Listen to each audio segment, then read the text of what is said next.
site agazeta.net continua a série de entrevistas com os candidatos a vice-prefeito de Rio Branco.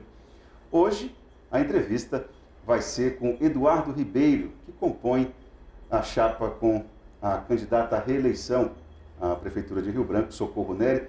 Eduardo Ribeiro, prazer recebê-lo aqui no site agazeta.net. Prazer é meu, Itan, estar aqui com vocês, com o Gazeta.net, e para poder estar dialogando, um diálogo democrático, parabenizando também o site e todo o grupo da Gazeta por estar promovendo esse debate que eu acho tão importante de vice-prefeitura. Correto. A tua chegada na chapa que compõe com o Socorro Neri não foi uma chegada assim, teve uma polêmicazinha, inclusive envolvendo o PDT. O PDT não queria você como o pré-candidato, o presidente da sigla queria o filho dele. Como é que foi essa situação? Conta pra gente aí. Não foi nada disso. Na verdade, o que ocorreu foi o seguinte, Itan. Eu recebi um convite do governador Gladys Cameli para participar dessa chapa. Esse convite foi referendado também pela prefeita Socorro Neri.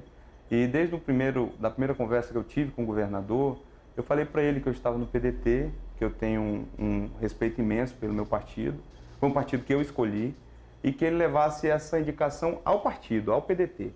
Essa indicação foi levada ao PDT. Na época o PDT tinha como pré-candidato o Jefferson e depois também o Felipe. E eles entenderam, todo o partido, depois de um diálogo democrático, o partido entendeu que seria bom o nosso nome caminhando juntos com a prefeita Socorro Neri. E assim que se deu a construção. Foi uma construção onde o PDT faz parte da aliança do governo Gladys Cameli e se construiu no sentido de estarmos juntos também nessa questão da Prefeitura Municipal. Bom, eu conversei recentemente com o deputado federal Flaviano Mello e ele olhou para a chapa de vocês, Socorro Neri e Eduardo Ribeiro, e disse: olha, então, aquilo ali, de certa forma, é o MDB. E aí eu lhe pergunto, é mesmo? Me sinto até feliz de saber que o deputado Flaviano Mello vê a gente como ali um esteio de partidos como o MDB, que foi um partido tão importante para a democratização do Brasil, lutou pela democratização, foi um partido guarda-chuva de vários outros partidos. Foi o que ele falou. E é um partido que eu tenho um respeito muito grande, respeito pelas pessoas que compõem o MDB, tenho muitos amigos e amigas no MDB e me sinto honrado até pela referência. Bom, num possível segundo turno, o que é que eu entendo com isso?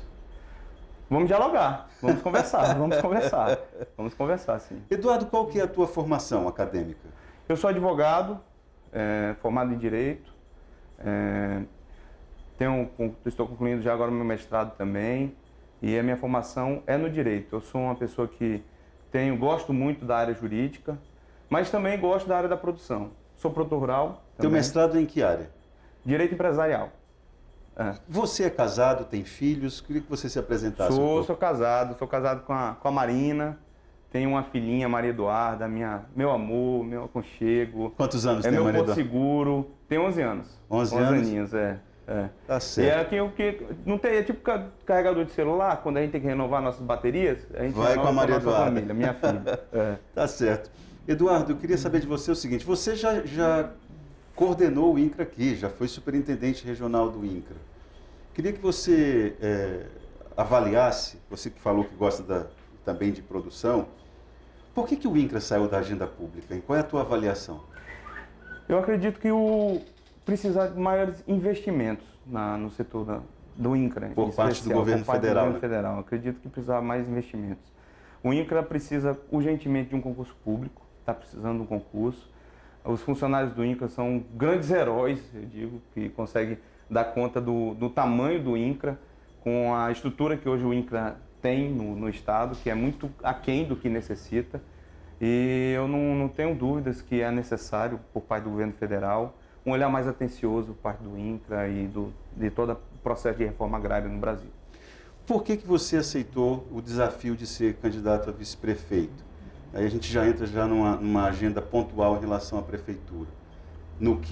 Quando o governador apontou o teu nome, e você certamente fez as avaliações, quais foram os problemas que a cidade tem? Você disse assim, olha, se eu aceitar esse projeto e for eleito junto com o Socorro Neri, são esses problemas aqui que eu vou precisar resolver urgente. Quais são esses problemas? Um dos maiores problemas da cidade que eu vejo é a necessidade de estar presente, o diálogo com toda a população. Você acha que está distante, a prefeitura da comunidade? Eu acho que a zona rural, por exemplo, você precisa estar presente justamente para você trabalhar sempre o escoamento de produção. A gente tem visto muito, tem se avançado muito. Você pega um governo da prefeita Socorro Neri de 2 anos e pouco, pegou uma epidemia, uma pandemia grande aí, tivemos vários problemas, ela teve que fazer essa questão da reforma administrativa, que era uma necessidade para ajustar a máquina pública, mas muitas coisas precisam ser ainda avançadas. Uma das coisas que me movimentou a ponto de aceitar esse desafio é justamente você poder estar presente junto ao produtor rural, ajudando a questão do escoamento de produção, ajudando os ramais e também na sociedade, nas comunidades, o que a gente puder avançar para fazer com que a educação se dê com mais qualidade ainda, a saúde com mais qualidade ainda, a infraestrutura com mais qualidade. Então eu entendi que o gabinete do prefeito, da prefeita, precisa estar mais próximo das comunidades. Isso em várias frentes. Isso aí, então, essa aproximação é necessária. Qual o outro problema? Um outro problema que eu vejo é a gente poder estar junto também dos servidores públicos. Eu tive a oportunidade de ser gestor na Secretaria de Administração da Prefeitura, secretaria que na reforma administrativa passou a se chamar Secretaria de Gestão Administrativa e Tecnologia de Informação. E eu vi a necessidade do diálogo também com os servidores públicos. Então, eu quero ser essa ponte de diálogo, de apoio aos servidores públicos municipais. Eduardo, muita gente que passa por aqui, como candidato, fala a respeito de enxugamento da máquina pública para poder dar agilidade da gestão. Você reforça esse coro? Qual que é o teu entendimento em relação a isso? Há muito cargo comissionado, você que passou pela Secretaria de Gestão, o que você tem a dizer com isso? Cabe uma outra reforma além da que já foi feita? Eu acredito que agora, nesse momento, não. Eu defendo que a reforma administrativa foi fundamental, era necessária, foi feita. Hoje a equipe da Prefeitura Municipal de Rio Branco, eu diria que está afinada. Hoje é uma equipe que é o suficiente para que a gente possa ter as frentes de trabalho, mas nós temos uma cidade que necessita, de fato, de ter o apoio de várias frentes. Então a gente precisa realmente, no município de Rio Branco, ter pessoas para tocar a gestão que é tão importante.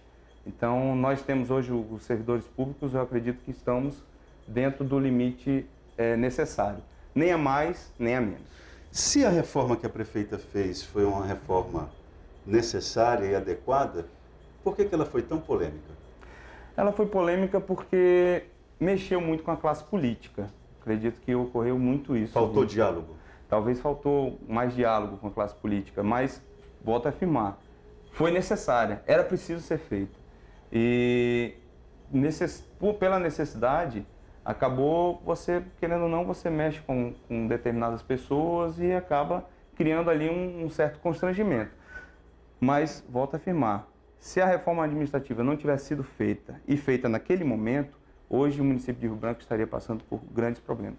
Você já é um jovem gestor público, já teve experiência no executivo, como nós falamos há pouco, passou pelo principal cargo regional do INCRA, é uma pessoa que tem já alguma medida de ordem política sendo no currículo.